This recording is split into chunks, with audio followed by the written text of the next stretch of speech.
I'm here to yell today. I showed up to yell. This is going to be a long video. I hope you enjoy.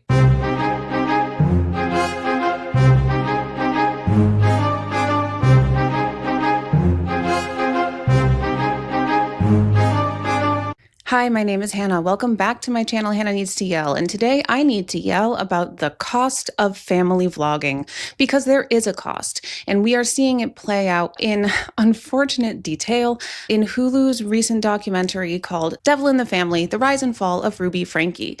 Now, you may remember that name from two different sources.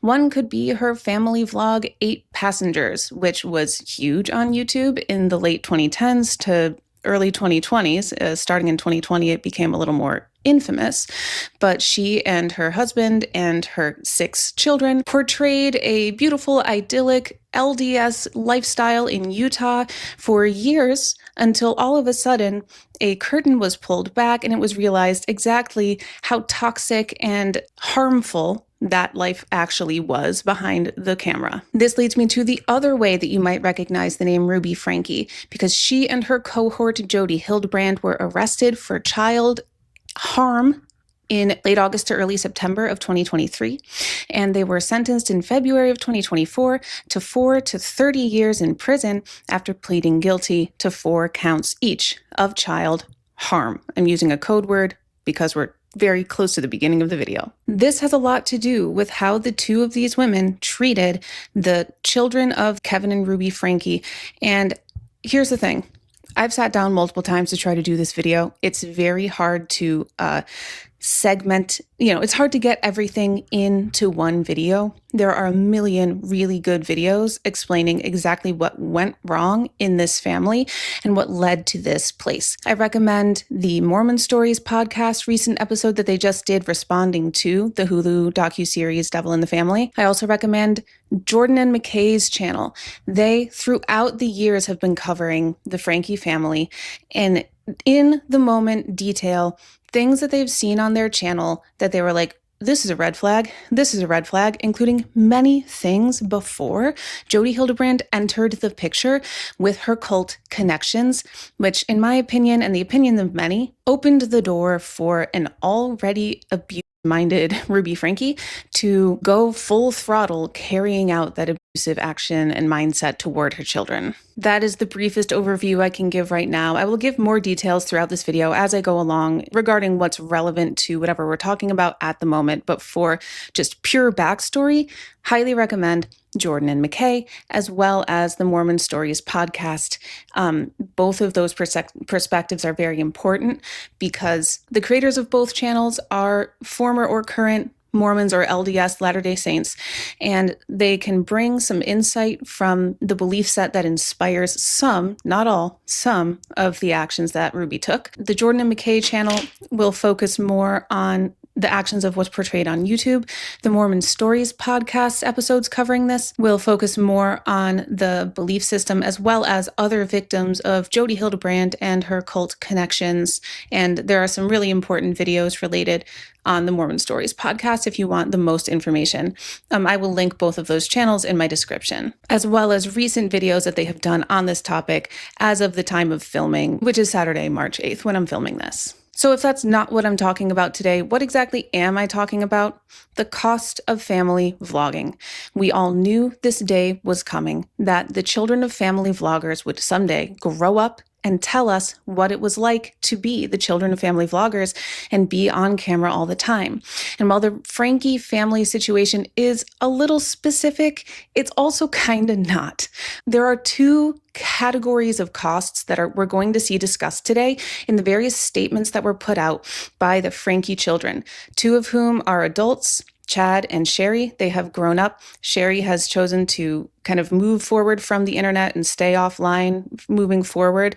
She recently got engaged and she does not want to be online having her life shared more than she already involuntarily had it shared. Chad is a little bit younger than Shari and he is much more online, still has a social media presence to this day, go for it. God bless him.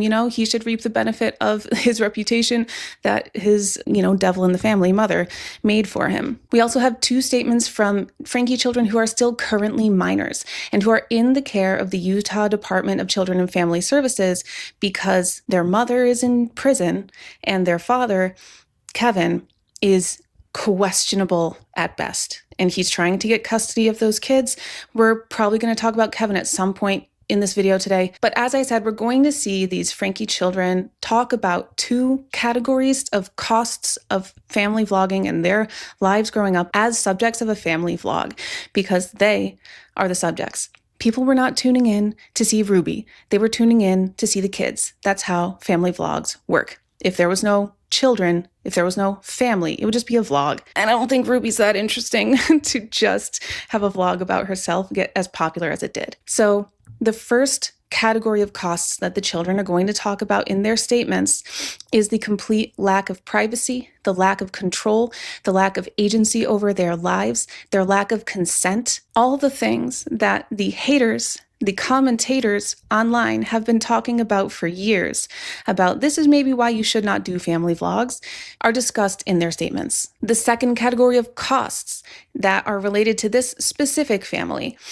due to how overshared their young lives were, the Franke family, we now, in current day, the past few months, January to March of 2025, as Shari has released her book and Hulu has released this documentary, and for the past couple years before, as we've seen the arrest in the news, the sentencing, the interviews and the questions about what's Kevin's involvement, how did all of this happen? We are now watching this family who is very hurt, very traumatized. We have watched them and are still watching them go through one of the most difficult, personal, spiritual, existential, foundation-shaking processes that a person can go through, which is entering, experiencing, escaping, and deconstructing from an abusive cult. And people have a lot to say about that process, and honestly, I have a lot to say about their opinions on it. As somebody who has deconstructed from a high-control religious group myself, I want to shed a little bit of light and maybe share some important truths about this process that we are all watching that we never should have ever watched, because we should not know who these people even are. One could even argue that had Ruby never started 8 Passengers, the family vlog, back in the day, we would not be here and they would not be going through these terrible things. Yet she did, and here we are. So today I am coming to you as a commentator who wants to platform the voices that we have heard the least from, to hear from these Franke children after so many years of hearing so much about them. So with that being said, that's enough introduction and outline from me.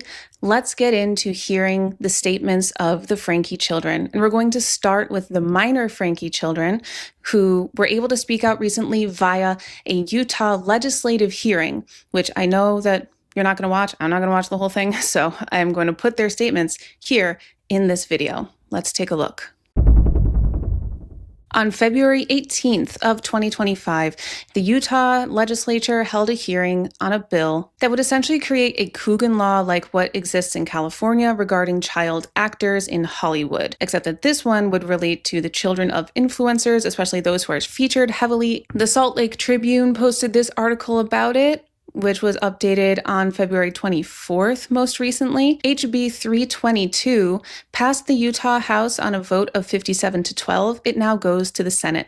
So that's a positive update here. And what exactly is this bill about? The bill, which the committee passed unanimously, would require creators who make more than $150,000 a year from online content featuring children to set aside 15% of it into a trust fund that the children can access when they turn 18. The bill would also allow those children, when adults, to ask for the content they appeared in as kids to be removed from web platforms. Personally, I think this bill could be a little bit more strict. Like, I think $150,000 a year from online content featuring children. There are plenty of family vlogs that don't make that much and that still bother their kids and film them without consent.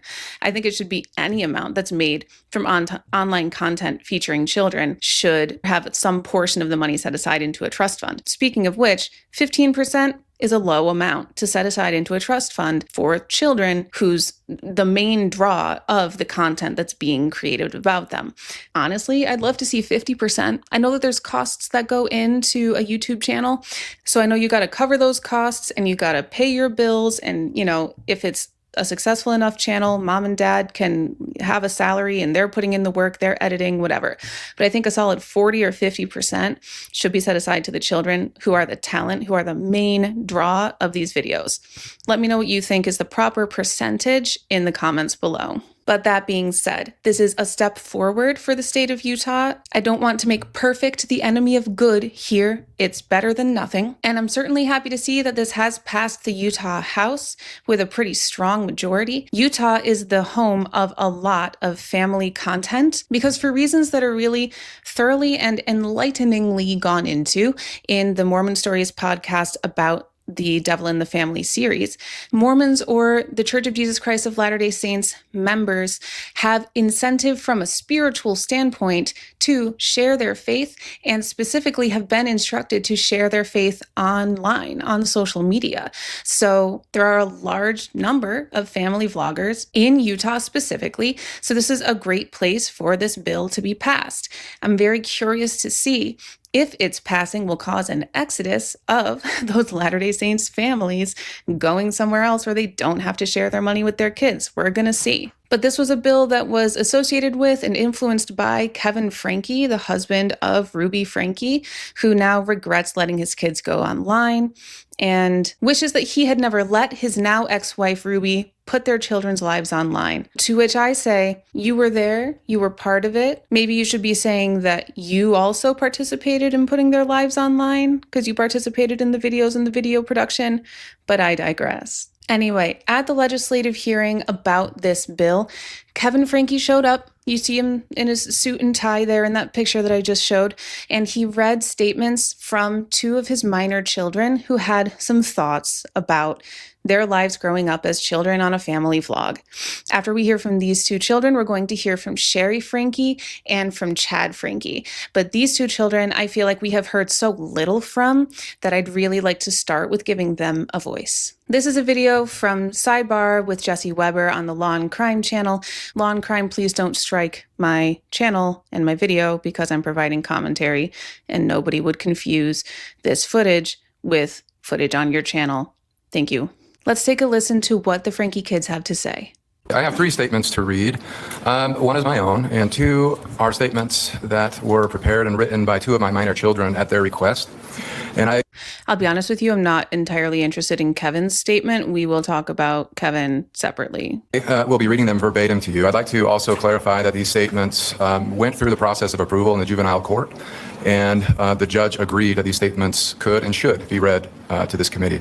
And that's important because there are divorce proceedings going on right now between Kevin and Ruby. Also, the kids are not in the custody of Kevin or Ruby. They're in the custody of the Department of Children and Family Services. So that family court is looking out for the best interest of the kids, and they believe that it is in their best interest to be able to speak this way. The first statement was from one of the middle daughters who was at the home of a family friend when her mom was arrested. So she... Really quick, the family friend, okay. This story with the Franke family is really deep and really in depth. So I just want to put out there, the family friend, the 2 middle daughters were at her house at the time that Ruby Franke was arrested. I just want to be real clear about who that family friend is because she's not a friend. She's a leader within the Connections group. Her name is Pam. I know what her last name is and I don't know how to pronounce it, but it starts with a B, Boetcher, something like, I don't botcher, Boetcher, I don't know, whatever. Pam, she was in the top ranks at Connections, which is the cult that was run by Jody Hildebrand, which encouraged Ruby Franke to abuse her children. When the police showed up at her house looking for Ruby Franke's children, she acted like she had no idea what the police could be there for and who Ruby was and who Jody and Connections and all that was.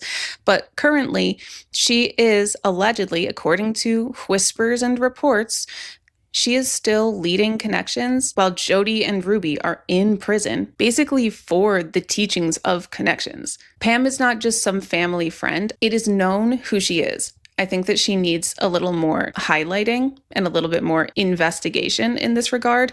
I also want to mention the Mormon Stories podcast episode about the Devil in the Family docuseries talked about there's footage of the police going in and searching Ruby and Kevin's home to get evidence, get information. There was a particular leather-bound notebook that the police picked up, looked at, put it right back down, moved forward. They didn't realize what they had picked up as far as evidence goes. But what that was Jodi Hildebrand's writings, which she called the pen papers, which were basically her religious revelations, visions that she felt she was experiencing, that God was giving her, that she was becoming like a prophet or like an apostle, getting these revelations from God, and she was writing them down as if it was going to become scripture someday.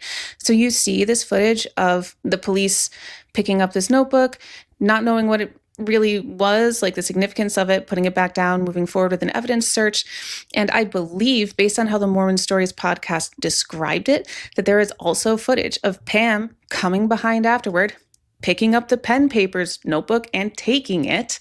And one would assume using that as a basis for continuing this connections cult, keeping it alive until Jodi gets out of prison, because cults love when their leader is a martyr. It just cements everybody further into their views that they are persecuted because they're on the right track and they're doing and teaching the right thing, and the world just wants to cover up the truth and beat them down because everybody is conspiring against them because they're the right ones and everybody else is evil. So yeah, that's a quick, brief, alleged recap of Pam. She's more than a family friend. I understand that Jesse Weber, you have a time frame that you're working within, but maybe instead of saying a family friend, you could say another connections leader named Pam.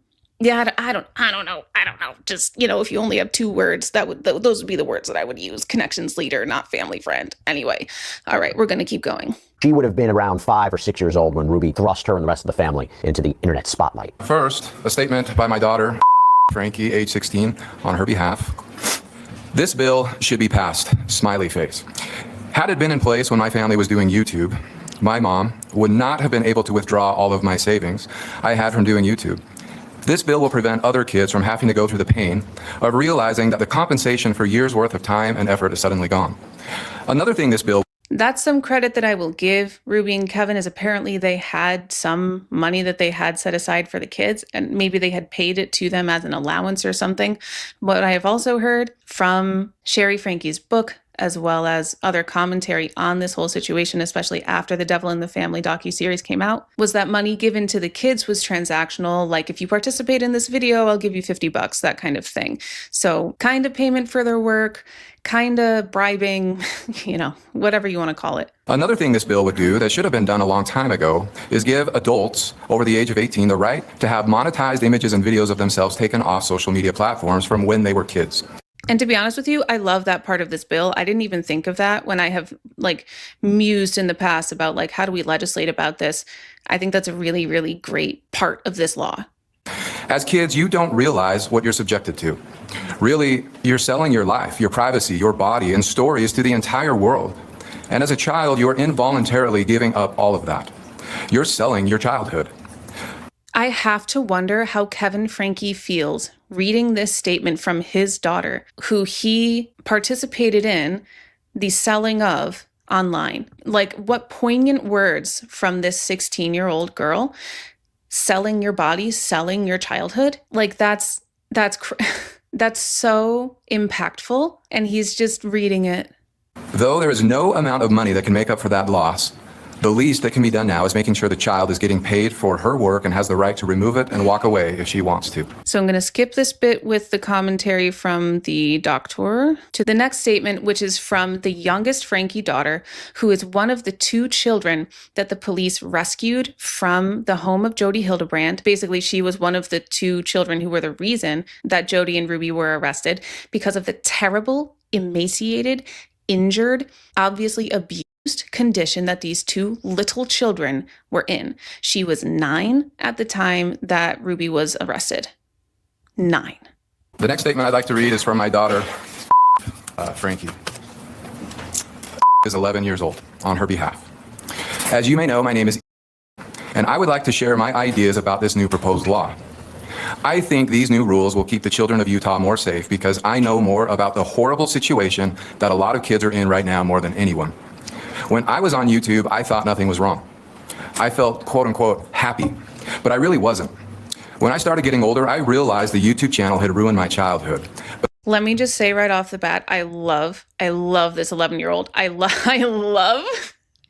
love her statement, and she brings the sass. She does not hold back, and she sounds a lot like the way that I wrote when I was 11. I had not gone through near what she has gone through, but she just sounds so 11 to me, which gives me hope that because children are so resilient, it's incredible how resilient kids are. It gives me hope that, like, okay, she seems to be full of personality, full of life, full of energy. So hopefully that is going to help her in her recovery from this. But at least I got some money, right? Oh, right. I actually didn't because my mom withdrew all of it in 2023. Yep, see what I mean? I worked hard for that money. I acted like someone I wasn't in front of that camera, and I earned that money, but I feel like my mom used me for money. So can we listen to this? This is an 11-year-old. Ruby and Jody were arrested when she was 9. By that time, they had stopped doing family vlogs on the 8 Passengers channel. For about a year or two, they had really moved over to this content related to the Connections cult, teaching like little bits of like cult propaganda, basically. So let's say that she was maybe up to age 7 when she was being filmed on YouTube. This is the youngest daughter. So from birth to age 7-ish is when she was being filmed and family vlogged on YouTube. And she, as an 11-year-old, can remember that those youngest years of her childhood, she was putting on an act in front of the camera. You can be teeny tiny and be acting and be just trying to please your parent. And if they say smile for the camera, you smile for the camera, you act like somebody you're not in front of the camera, even as little as birth to 7 years old, and the impact that has, especially because as an influencer child, you're not an actor. You're not going to a set surrounded by professionals. You are in your home where you really live your real life, interacting with your real family members, your real siblings, your real parents on your real couch in your real house. Suddenly acting, and then the camera's off, and then suddenly you're back to real life. Like, there's this blurred lines thing that happens that cannot be healthy. I am waiting for the studies to come out about that, and it's very frustrating how we can look at this stuff and see what a problem it is. But because of how the American lawmaking and justice system works, we're so reactive instead of proactive. We have to wait for somebody to go through some shit like this before we are able and willing to put boundaries in place to make sure it does not happen again. Personally, I'd like to see if we can see that a boat has a hole in it and it is sinking. I'd rather that we do something to patch the hole in the boat or get the people off the boat so that they don't suffer, rather than let the boat sink and then try to fix the next boat. You know what I'm saying? But I wish we could be more proactive about things that are this obvious, but whatever. I'm here to yell today. I showed up to yell. This is going to be a long video. I hope you enjoy. Like and subscribe. I know many of the YouTube channels out there today deny this and say their channels are different and their kids choose it and don't act in front of the camera, but every YouTuber parent expects their kids to act a certain way. Even if the kids themselves do a channel, they deserve the money, not the parents. Listen to the words of this 11-year-old. She is so... This is what I love. She's not holding back. She's telling it like it is. The questions that we had about, do they even know they're acting when they're like 4 years old? Or do they even realize the camera is there? Yes, they freaking do. Apparently, she sure did. You all might be saying right now that my dad told me to say these things and is using me, but that is not true. This statement was actually my idea. If anyone is using their kids, it's the YouTubers filming them for money. I'm not saying YouTube is a bad thing. Sometimes it brings us together, but kids deserve to be loved, not used by the ones that are supposed to love them the most. And how sad that she, at such a young age, has to be able to learn to delineate between being loved and being used and being exploited for money. I wouldn't have known the difference when I was 11 or, 9 to 11, because her mom was arrested when she was 9. How heartbreaking, you know?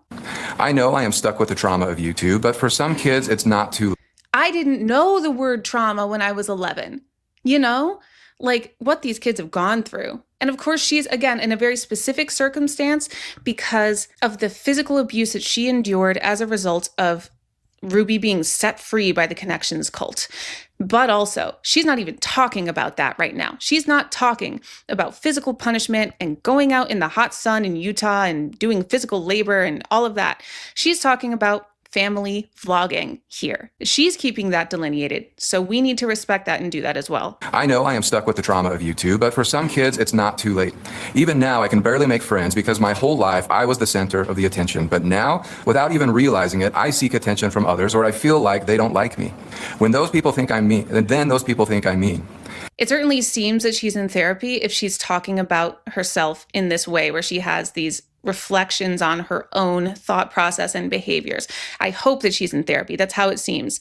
Again, how unfortunate for her to have to, but also what valuable insights she is blessing us with and gifting us with.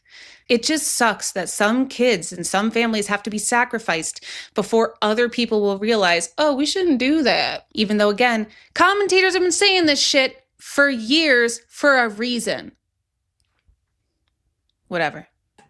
And when many of these young YouTubers grow up and they don't have the money they earned and they need to rely heavily on the internet and their parents to survive, then you will know that I'm right. I've said all the reasons I like this law. I want those parents who love their children but don't believe me to know I'm right. Yep. Please listen to me. Your kids deserve better lives, and this law will help that become a reality. I love the way that she spoke. I feel like the 16-year-old was trying to write a little bit more like pre-professionally, like if I write very maturely, I'll be taken more seriously. She was like, no, mask off, gloves off. I am telling you exactly how this is. And I love that about this little 11-year-old. Now, because we're here on the topic of the legislative hearing, we may as well look at this clip from Kevin Franke's statement. I don't believe this is his entire statement because at the end of this clip, he takes a breath like he's going to keep reading. I'm just utilizing the clip that Jesse Weber included in Sidebar on Law and Crime. Here's the thing. In my opinion, and a lot of other people's opinion, Kevin Franke should have been held accountable to similar, if not the same extent that Ruby Franke was for what happened to their children. They are children. It is not just Ruby's children that she did all these things to. Kevin also participated in this either actively or passively or through neglect, but he was part of the outcome that these children experienced through his presence, through his action, or through his absence. And we are all waiting for the day that he takes full responsibility for that. What I will say is this statement from this Utah hearing is honestly chronologically the most recent statement that we have from Kevin Franke, or possibly the People interview. Hold on, let me see. Okay, no. So this legislative hearing was on February 18th, 2025. And slightly more recently than that, Kevin and the eldest Franke's son, Chad, gave an interview with People magazine. This was posted 10 days ago. I'll link it in the description of this video. So that would have been at the very end of February, because today I'm filming this on March 8th. The People magazine interview, from what I can tell from having watched that video, it was more focused on Ruby, his relationship with Ruby, not necessarily his input or lack thereof when it came to the family vlogging. It's a good watch because you also get to hear from Chad very recently. I'll have it linked in the description. It's not exactly on the topic of this bill and family vlogging only, but you can definitely see some recent glimpses into his recent mindset regarding this whole thing. The reason I mentioned the recency of these statements at the legislative hearing and in People magazine is that the Hulu documentary, while it came out very recently, it was filmed a few months ago. Went through an editing process, approval, publishing, marketing, whatever else, before it was able to come out. And Kevin and Chad and Shari Franke and the minor children and everybody is in an ongoing process of deconstruction. And that is the one piece of credit I will give Kevin Franke, is that he has shown growth over the past year, year and a half-ish, since Ruby and Jody were arrested and since he was forced to be separated from her in terms of mentality, not just physically separated, which he agreed to and signed up for. He was out of the house for a year, and Ruby and Jody were able to do whatever they wanted to those two youngest children who they demonized for God knows why, no reason at all. But the arrest made clear to Kevin how bad things really were and what was going on under their roof while he was not in the house. A wake-up call, to Kevin. Everybody needs that when you're in a cult brainwash mindset. And I believe, from what I've seen of him with his changing statements and mindsets over time, that he has been growing out of that cult mindset. And slowly but surely over time, he is taking more and more and more responsibility for his actions. Even, for example, the step of filing for divorce from Ruby, especially in the context of him being LDS, is a very big step. It's possible that there's ulterior motives behind it from a legal standpoint. I don't know. And do I trust this man to have custody of those children? No, because he is obviously still very dedicated to Ruby. He and Chad both still love the Ruby that they once knew, not only before Jody Hildebrand and the Connections cult, but really before the family vlogging started, when she was just a mom, maybe a little strict, but not so production focused and so camera focused that became a measure of whether or not the kids were behaving, was if they were interfering with her vlogging, which is something that came out in Shari's book. We'll get there. I'm kind of moving ahead a little bit here, but that makes me not trust Kevin, at least not at this time, to stay away from Ruby and therefore keep the kids away from Ruby if he gets custody of them. So there are still some things he needs to learn. There's still some responsibility he needs to take. There's still some realizations that he needs to have. I have hope that that's going to happen because some of that has started to happen over the past year and a half. His statements now are very different than the statements he was making right after the arrest, for example. So I have the slightest hope for Kevin Franke, but I will have more hope once I hear him starting to really discuss, really get down to brass tacks about exactly how bad it was what he did, allowing this shit to go on and participating in it. He did participate in the creation of the vlogs and the punishment of the children, which some very gruesome punishments are described in Shari Franke's book, as well as the Devil in the Family Hulu docuseries that have nothing to do with the time frame when Jody Hildebrand was in their lives. So just saying, there is a lot to this story that Kevin is not taking responsibility for at this time. I think a time may come when he will, but it's going to be a long road. But all of that is a long intro to let's see where Kevin is at relatively recently on February 18th when he gives this statement, which is a few months after the filming of the Hulu documentary that just came out. So even during that amount of time, there may have been some mindset change, some growth. And we're going back to that law and crime sidebar episode. Let's see what Kevin has to say. My name is Kevin Franke. I'm the father of Shari Franke and the former husband of Ruby Franke. This is just a note. I don't know why he only mentions the father of Shari, because they have 6 kids. I am a former family vlogger who is intimately familiar with the world of family content creation on social media. I have my own story and journey to share when I'm ready, but obviously now is neither the time nor the place to do that. Good recognition. It is not. Today, I want to be direct and clear. Vlogging my family, putting my children into public social media was wrong, and I regret it every day. He says, I regret it. He does not say, I'm sorry. I hope he has apologized to his children at some point, not just said, I regret it. Children cannot give informed consent to be filmed on social media, period. If we as adults cannot understand the emotional and psychological impacts of sharing our lives to millions of strangers online, how can we expect our children to understand them? Thank you for bringing up the millions of strangers element of this, because I feel like that has not been as discussed.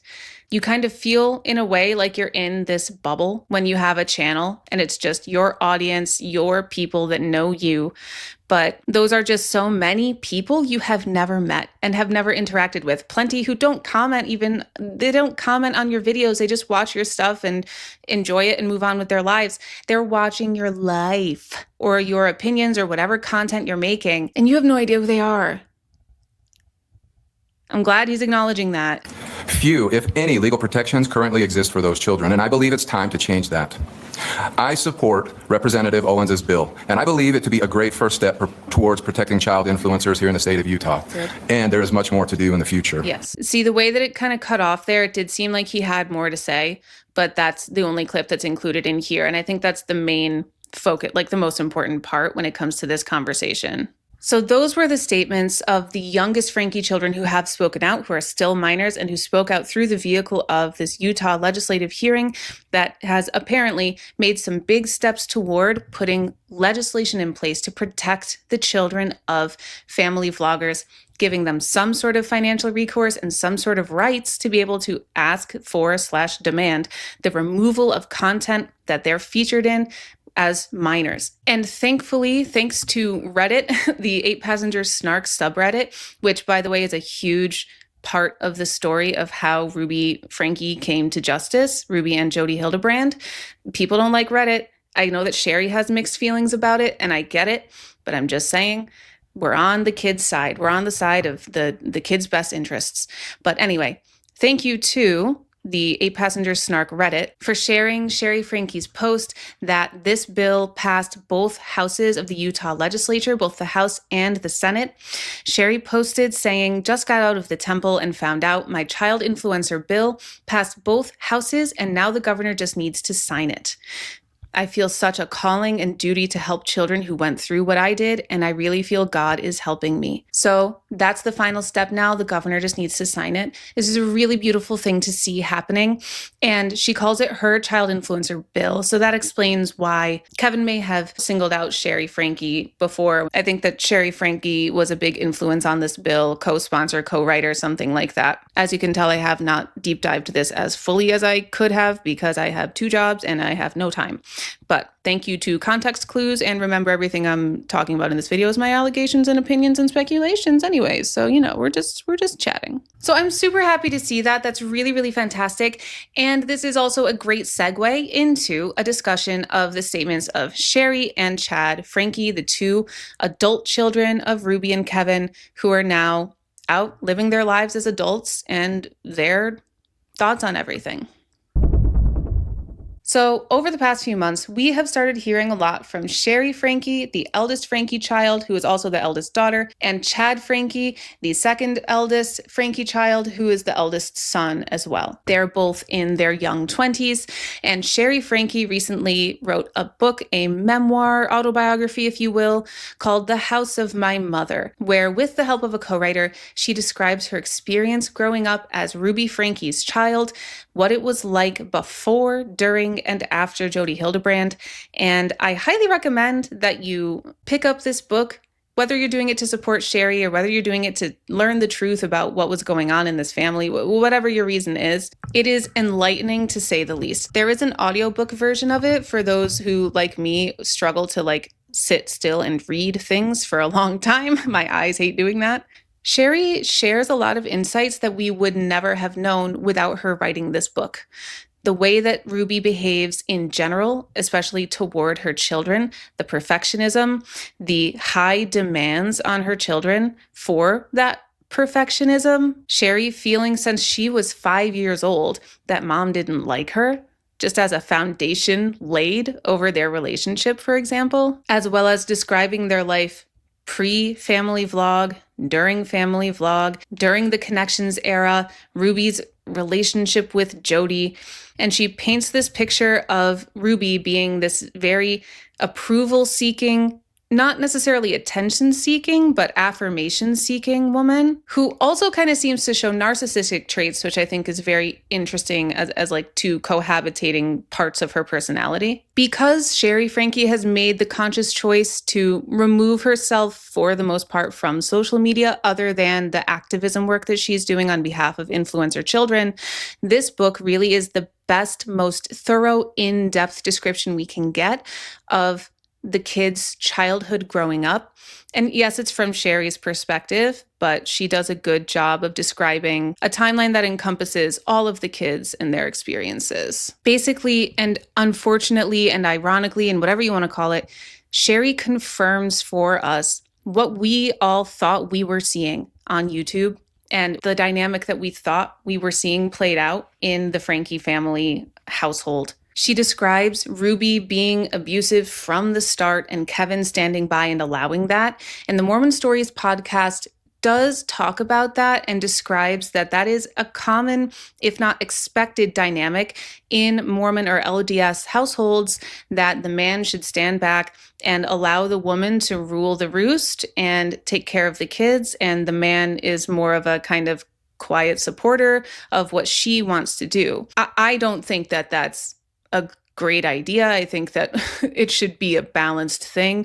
I'm not sure what the faith-based basis is for that, or like if it's more of a LDS cultural thing rather than necessarily a faith-based thing, that they divvy up the responsibilities that way, where there's not really any expectation for the father to have input on the parenting. But just because something seems normal within your cultural context does not mean that it's right, and does not mean that you can't be held accountable for standing back, neglectfully allowing abuse to happen, in my opinion. Anyway, later on in the book, after Jody has entered the picture, Shari describes that Ruby and Jody were studying this book called Visions of Glory, which is well known infamously known in the LDS or Mormon community, because it is the book that inspired Chad Daybell and Lori Vallow. If you don't know who they are, I'm not going to go into it other than just like they're big bad. True crime has talked about them forever and ever and ever.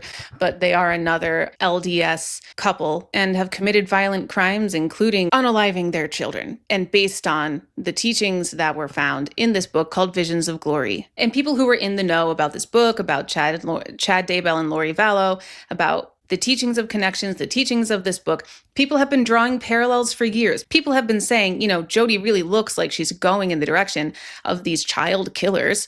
And they were wondering if Visions of Glory was something that Jody was studying or was influenced by in any way, or if she had just made up these very similar ideas all on her own.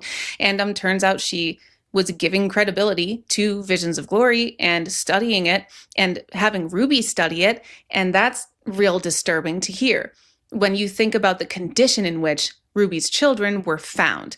The police have said that if the youngest boy had not escaped the house of Jody Hildebrand, where he and his sister were being held captive and tortured, if he had not escaped and gone and found a neighbor to ask for help, they would not have lived.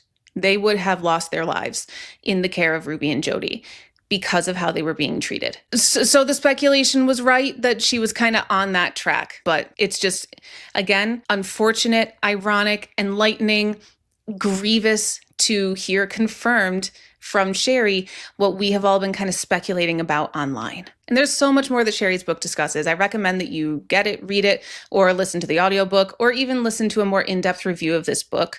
She talks about some impacts from family vlogging and from the cult experience and from feeling disconnected from her parents that impacted her future relationships with adults, things that happened to her that should not have happened to her, that she became a victim of, and the way that the Mormon Church handled it was disgusting, in my personal opinion. But I'm not LDS, so my opinion doesn't mean much to them, but it's 2025.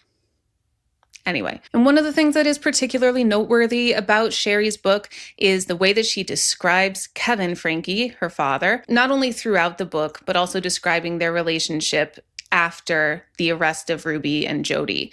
Kevin and Shari have reconciled, and Kevin is working to make his remaining minor children's lives better. According to Shari, their home is now much more child-friendly instead of being basically a filming set. The kids are allowed to have TVs in their room. They have pets now. They have toys. They have child-focused steps that have been taken. They're allowed to put color on their walls and things that aesthetically didn't match what Ruby wanted, but that the kids, who are kids, wanted and deserve to have in their bedrooms. It's clear in the book that Shari has always seen Kevin as like a positive parent in her life. You could say in a way that he was the good cop and Ruby was the bad cop, and that he was more sympathetic to her, certainly, than Ruby was. Therefore, their reconciliation makes some sense. She might be trying to keep one parent in her life and willing to extend some grace to him that she is not willing to extend to Ruby Franke, which makes a ton of sense to me. And like I said, slowly but surely, Kevin is showing change over the past year and a half or so. And that's just based on his public statements, let alone what is in his personal life. You know, I don't know these people. I can only comment on what we're seeing publicly. Maybe Shari is having some really deep, difficult conversations with her dad. I hope that he read her book and read her saying, I kept hoping that he would step up as a dad and he never did. You know, stuff like that. And perhaps Shari is writing this book through that lens of having already reconciled with her dad, having already decided to extend him grace and give him chances to earn back her trust. And maybe that is why the book does not hold him to account the same way that it does with Ruby. It is a biased book at the end of the day. It is Shari's perspective on things. We're allowed to have our own perspective, and for Shari to have her own perspective, and for those two perspectives to not align. Because again, Shari is also in a deconstruction process. She's in a deconstruction process from the Connections cult that overtook their lives. She's also in a deconstruction process as far as her Mormon faith, the LDS faith that underlaid the strange offshoot that Connections was, in that like she, during her college years, has started expressing more like progressive Mormon views, as feminist as you can be within the structure of the Latter-day Saints ideology or theology. So there's some movement happening there that I think is very interesting as well. And she's at a time in her life of great change. She's in her young to mid-20s. This is the time when her opinions are being formed about such huge existential things. And then this happens with her family. Hello? Like, we've all got to stop expecting immediate cutting off toxic family members and like immediately being willing to point and blame people and like immediately see things the way that we see them from the outside. When you are in something, you are never going to see it the way other people do. And certainly not immediately. First of all, sometimes it's not safe to do so. Or secondly, it's not safe to express that you do so, especially in a community like that, where if you do one wrong thing, you get freaking excommunicated, okay? You can like, there's consequences in the structure of the LDS or Mormon faith. So I am not surprised that Shari is navigating carefully through everything she's saying publicly. And I would not be surprised if privately she was being a little bit more bold, you know? And at the end of the day, ultimately, it is none of our business the relationship that Shari chooses to have with her dad moving forward. She knows him the best, far better than the rest of us, okay? She's able to see and assess what change he's willing to make or not make. We've already seen that she's drawing a line and cutting her mom off. So I trust her to know if and when she needs to do that with her dad. She's not going to want to. You never want any of this stuff to happen, but I trust that she is able to because she did it with her mom. So yeah, I think that this relationship that she has with her dad is probably coloring the way that she presented him in the book. And I think that we can recognize that without like being mad at Shari about it. Kevin's actions speak for themselves. Kevin's statements speak for themselves. Shari's interpretation of them also speaks for itself. We are not going to change how she sees that stuff. The deconstruction process is something you must go through on your own, and you must find your own path through it, or else it is not going to work. Deconstruction. You have lived this life constructed. You have lived by these rules, these systems, these structures constructed in a certain lifestyle, mindset, ideology, theology, whatever it is, with all of these hard rules and consequences and boundaries that you did not get to choose. Shari is now in a point in her life when she is starting to be able to choose who she wants to be, how she wants to treat people, what grace she wants to give or not give, what faith she wants to believe or not believe. At this point of deconstruction, she is going to be particularly disamused by other people's opinions about what she should think and why. At least people from the internet that she does not know. She is on a journey that she needs to take on her own. and that she will succeed on. And even if you don't like how it ends up, it's going to be the best outcome for her because she has woken up. She is out of the cult of connections. She has learned so much from that experience that she now can see red flags. The more time passes, the further she gets out of it, the more she has gone through therapy, the more she has processed and let go, or however you want to phrase, like, handling trauma. The more that she does that process, the more she'll be able to look objectively at the past and the present, at her relationships, at her circumstances, and be able to make the good choices that you're asking her to make, that people want her to make.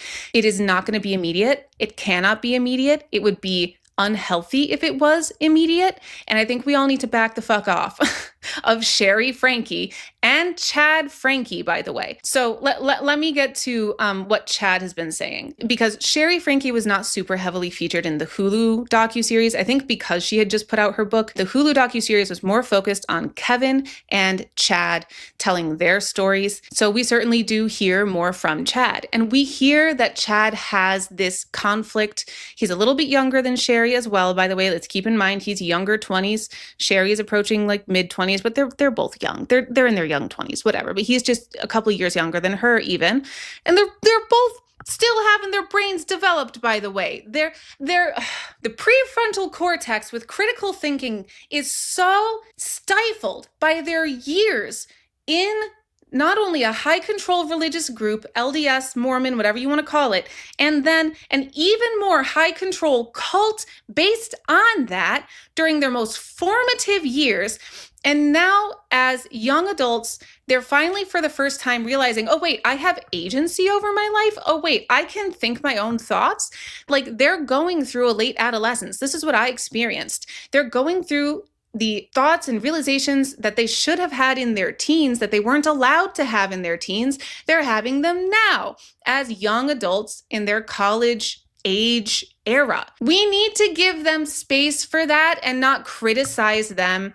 This is what I mean. We are seeing existential, ground-shaking shit that these people are moving through, and we are not giving them the grace that they deserve for going through this upheaval that we never should have even seen. It is a privilege for us to be able to look in on their lives and see what they're going through. And we are acting like they should go through this trauma exactly the way that we think that they should, especially people who aren't even in the LDS faith and aren't Mormon or didn't grow up that way and don't even know that whole context anyways, to then also be like, oh, you should immediately treat your family this way. And what Chad has recently posted about, like, basically telling people to fuck off who were telling him that he shouldn't still have love for Ruby or shouldn't still have love. I think he was expressing that he still had some fond feelings toward Jody. Like, this was their therapist and their mother. They're going to have positive memories with these people as well because they were taught to want to please these women. They were taught to desire so deeply these women's approval. And so they will have memories of moments when they got these women's approval and how that made them feel so good. And we can't eradicate those memories and those feelings from these victims' psyches on our timeline, if at all, okay? So many trauma survivors in so many different circumstances still have love for the person who abused them, for the person who hurt them, especially if it's a close family member like your mother, or somebody who knows, who you shared deep thoughts and deep secrets and experiences with, like your therapist, who you trusted, and who at some point, they were calling her like Grandma Joe, like G-Jo, Jody. They were calling her like she was a family member. So this surrogate aunt or like surrogate grandma that Jody had become to them, yeah, it's okay if Chad still has some love, which really I think is compassion or sympathy for Jody and Ruby because they were a big part of his life. And maybe he's not the type of person who wants to or is ready to just like cut them out of his life and like hate them. Like, does he trust them?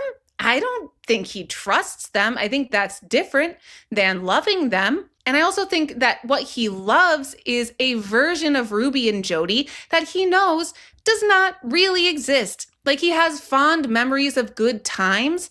He doesn't necessarily love the current state of these women now that he is growing and he is learning and he is realizing what the freak was going on with them. But even if he did, it is so, again, not our place to tell him how to process this experience that he went through and we did not. We only watched from the outside.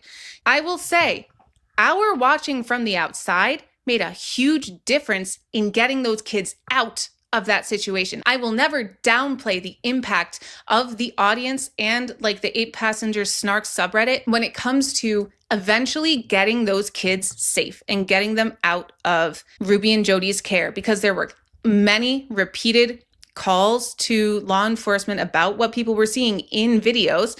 Law enforcement had that shit documented. They felt that they couldn't do anything about it, but in another state, in another situation, I think that law enforcement may have been more empowered to go do something about it. So I don't want to downplay the importance of a passionate audience that cares about these kids. But Chad is an adult. Shari is an adult. They are developing their own sense of morality, their own critical thinking. Their prefrontal cortices are finally being allowed to develop. Maybe they're going to be late bloomers in that regard because of what they have been through and the stifling they have experienced, but they are blooming. It is happening now. So I understand if audience members, viewers, out of care for Chad, out of care for Shari, wish that they were taking a harder stance against Kevin. I have a hard stance against Kevin. I think that he was neglectful at the least, a participant at the worst. I think that he should be sitting in prison alongside his wife, maybe not for as long, but that he should be thanking God above every fucking day, and Joseph Smith and the bishop of the prophet of whatever he believes in, that he is not in that jail cell next to her, because there's plenty of evidence against him. And I'm honestly shocked that the law enforcement did not do anything to arrest him as well and charge him for the same shit. But I think law enforcement saw Kevin as a victim. I think everybody around him is following law enforcement's lead and considering Kevin a victim. And what I can say is that Kevin, outside of the jail context, outside of the prison context, is showing growth and change. Meanwhile, allegedly, one of Ruby Franke's cellmates has come onto social media and talked about how Ruby is acting while she's in prison. The cellmate was released from prison a few days ago or like a week ago or something. Ruby is like crying a lot. She is being kept awake by her cellmates, by like other people in the prison as like payback for her not letting her children sleep. She's barely eating. She's working out a lot. She's also like reading aloud to the other inmates the letters that she gets from people. She gets a lot of love letters, apparently, and even more hate letters. Every night when we'd get locked back down in our cell, we'd all like sit, and Ruby would call it like a story time basically, and she would read us the hate and the love letters that she would be receiving all the time in prison. So she'll have like these like fun little letter reading parties where she's like reading her hate mail to her cellmates. And it's like, so you're just like not on board with like learning from this? You're not taking the letters to heart, you're reading them as entertainment?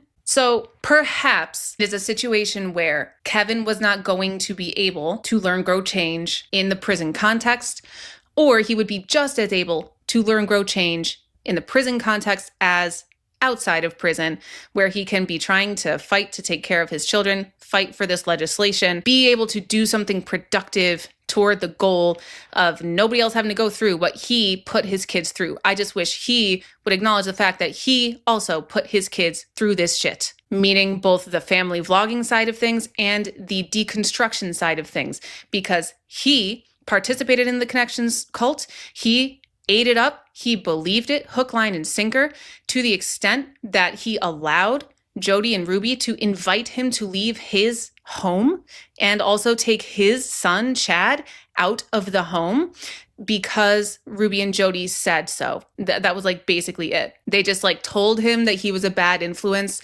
And in order for him to get back in the good graces of Ruby, who is his top priority, by the way, not his children. And that is clear. And I hope that that changes quick. But that's that's a deeper level of his deconstruction that he's got to get through. He left his children in the care of these two women in order to get back in Ruby's good graces. He allowed that, in my opinion, incorrect prioritization to take control of his choices. Even though, in my opinion, that level of neglect on the minor children was against the law, he still did it because Ruby and Jody told him to. Allegedly, in my opinion, it seems to be against the law according to what I've heard about family court and child neglect and stuff like that. I'm no expert. I'm no lawyer. I'm just saying it seems bad. He did all that for Ruby. He joined this cult for Ruby. He needs to deconstruct from the impact of the cult as well as the impact of Ruby on his life, on his psyche, on his morality, on his belief set. I think it probably is impacting the way that he sees his LDS faith, his Mormon faith. Kevin is in a deconstruction process. Chad is in a deconstruction process. Shari is in a deconstruction process. They're all in this process of untangling themselves from this thick web of manipulation and influences over their lives, their minds, their beliefs, their psychologies, their existential understandings of the universe. Okay? We need to give them time. We need to give them grace. It is not going to go at our timeline, especially for Chad and Shari, who again are these young adults who are still forming their ability to think critically, which was, in my opinion, delayed by the stifling of what they experienced growing up. It is a privilege for us to be able to even watch this process happen. We should be grateful to those who are willing to share such a personal, spiritual, existential, difficult process with us in whatever way that they are willing to do so. Like, I have not shared my deconstruction process on the internet because it's fucking scary, because it's fucking sad. It is not like quick and easy and cool to like establish for yourself, once you're outside of a belief set, what the world is, what the universe is, what is right and wrong, what is true and not, what is up and down, what is left and right. You have to start from scratch and build it all for yourself out of nothing. That's scary. That's not an easy process. It's not something that I would expect them to share on social media. I understand that so many people have not gone through this process. Bless you that you never had to. You are lucky. And I certainly have not had to go through it to the extent that Shari, Chad, and the other Franke children are having to. I have not been through the type of trauma that they have been through. I also did not grow up in the same system that they did in the LDS and Mormon faith. They are going through a fuck ton right now. They are going to have some mixed feelings. Chad is allowed to still have love for his mother. He is allowed even to still have love, compassion, sympathy, whatever it is, for Jody. He's gonna work that out. He's gonna realize that it's not healthy and he's gonna detach himself from it eventually. But comments online are not going to be what enables him to do that. Kevin Franke is allowed to love his wife, to be a member of his LDS faith, to express these mixed opinions about where he sees his own responsibility because he is in the thick of it. He's also allowed to move slower than Shari and Chad. You can't teach old dogs new tricks, they say. He is a generation older, so he has much more time and neural pathways invested in the way he was living and a lot more work to change his understanding of his life moving forward. And that includes his understanding of the truth of what he did or did not do for the benefit of his children over the past decade when it comes to this. It's a lot to process, especially when the result of that processing is, oh my God, I have just thought about another thing that I did wrong and another way that I disappointed or hurt or failed my children as a father. That's not a fun process to go through. It's going to take some fucking time. And it's also probably going to happen mostly offline. And like, thank God it does. Again, whatever these people share is such a privilege for us to see. It's such a gift to show us. We can learn so much from it, but I hope that that's what we do. I hope that we focus on learning from it, not blaming the people who are in the middle of this change for not changing fast enough and not changing in the direction that we want them to change. They're gonna get there, probably. It's just gonna take some time. We need to give them some understanding because they are giving each other a lot of understanding and a lot of grace. And I think we could learn from them, from the way that they are handling this situation and the way that they are trying their best to move through this without immediately writing off people in their lives. They're trying to salvage what they can salvage. Let them. Let them. They're a family. Let them try to save what they can. And we need to trust them that they know better than us what is right for them and what is good for them. And I would not be surprised if 5 years from now, Franke writes an update to her book or writes a second book about what she has learned through deconstruction and the way that she painted Kevin Franke with this rose-colored glasses in this first book of hers. I bet in the second book, it's not going to be that way. She will have time to process where he failed and to allow herself to feel that failure and have those difficult conversations with her dad. This is so in flux. This family is so young. These people are so young. This process is so young. Honestly, all of this gives me a lot of optimism and hope for the future for this family, that they are changing and growing and learning together. What does not give me the same optimism about Ruby is hearing that she is having letter readings as a form of entertainment in her jail cell. You know, that's a sign that there's something really, really wrong. I am similarly also disturbed by hearing that allegedly Connections is still continuing. This cult is still continuing while Ruby and Jody are in jail. Pam is allegedly leading that shit. That's the stuff that concerns me, not the way that this family is not immediately changing their minds 180-degree flip into being entirely different people with entirely different relationships with each other. This is going to be a process.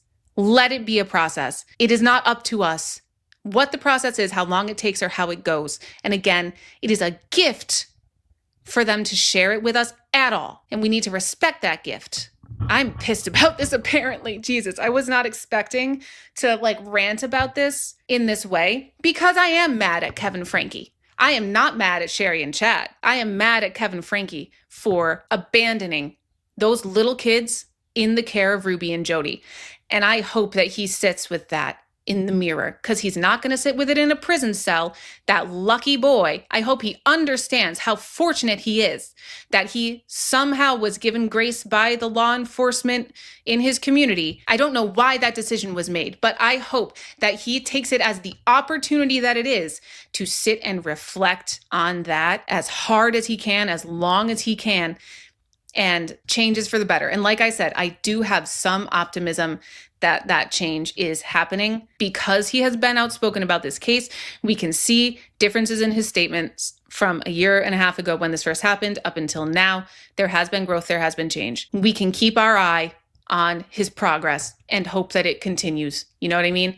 His is the progress that I think may not continue as far as we would like. Shari and Chad, I think, are on an excellent trajectory forward, as well as the minor children who we have heard statements from today in that legislative hearing. They are spitfires. They are aware. They are cognizant. They know what's going on. And they know what is right and wrong about this situation. And they are obviously, whatever living situation that they are in, because they're not in Kevin's custody and they're obviously not in Ruby's custody, it is working for them. It is helping them heal. And that is so good to see. So on that, let's wrap things up here. We can learn so much from these children of this immensely popular family vlog. After we've heard so much about them over these years, now finally hearing from them is so eye-opening. Those statements at the legislative hearing that were so focused specifically on their experience as family vlog children, they did not get into the cult stuff. They did not get into Jody and duct tape and physical punishment. They just talked about what it's like to be filmed without your consent and to have your money taken by your mother when she gets arrested. Even just that particular slice of the trauma they have gone through, they were able to communicate so genuinely and so thoroughly and so maturely with like such obvious like mature understanding of what they had gone through that we can learn so much and hopefully follow Utah's example and put more laws or even better laws in place to protect kids from having to go through just the family vlogging side of this, let alone the religious side, the cult side. Obviously, that is a part that's more unique to the Franke family situation. But then in reference to that, the older kids, Chad and Shari, who have spoken more on the two sides of the coin, them being slightly older and being able to communicate about that makes a big impact when it comes to understanding other vlogs from other religious families. So there's not just this, you need to please your mom, you need to film because it'll make mom happy, but obeying your mom and obeying your dad is also religiously linked. In all the faiths, God tells kids to obey their parents. So there's also this existential pressure of like being a good kid. Getting on camera is not just pleasing my mom, it's pleasing God. So there's extra pressure there. You know, there's all of this manipulation on these kids that we are finally able to hear expressed and discussed. So I wanted to take some time today to especially go over the kids' statements. They are all in a deconstruction process from the Connections cult, as well as from the cult of Ruby Franke. And I would go so far as to say that other family vlogging families can feel like this, where it's the cult of the LeBrant couple, the cult of the Ace couple, where the children are essentially worshiping their parents, following their parents' instructions, and not being able or allowed to form their own personalities, their own critical thinking, their own freedom, their own consent to do things or not do things. These little mini cults, in my mind, the children are so controlled that they become like cult members unless and until they are given the freedom to be individual people instead of characters in their parents' show that they're putting on the internet. And because there's no separation, there's no difference between acting life and real life the way that Hollywood child actors have. They have it rough. Okay. But there's just that one psychological difference. At least if you're a child actor, you're going to a set to be in a movie. You are given a script with lines or with like, now go stand here and make a sad face. You know, there is an obvious difference between your real life and what you're doing on camera being fake. In influencer households, it's this mixture. It's this, we're putting our real lives online. So like smile for the camera and fake being happy, but also it's just our real life. And you can see from the youngest Franke child's statement that from birth until age 7, when she was on camera, she knew when she was performing for the camera. These littlest ones, no. And I think, like she said, the parents may think that the kids are willing to do it and that they're happy to do it and they're having a good time. But as they get older, they're looking back and seeing, no, this was not good. I was being a different person on camera, and that's not good. So I just hope that everybody listens to these statements from these children, gives them the credence that they deserve, and honestly, that family vlogs would stop. I think we have enough family content on the internet already for any young parents who are like, oh, how do I, how should I set up my nursery for my incoming first baby? You can find at least 10 different videos about that on the internet already. We don't need more. There's so many great ideas out there right now on the internet, and we should just stop doing family vlogs because there's enough. There's enough out there against the children's will. We don't need more. We don't need to add trauma that doesn't need to exist in the first place. This was a lot of ranting from me. This was a lot of talking from me. Let me know what you think about this in the comments below.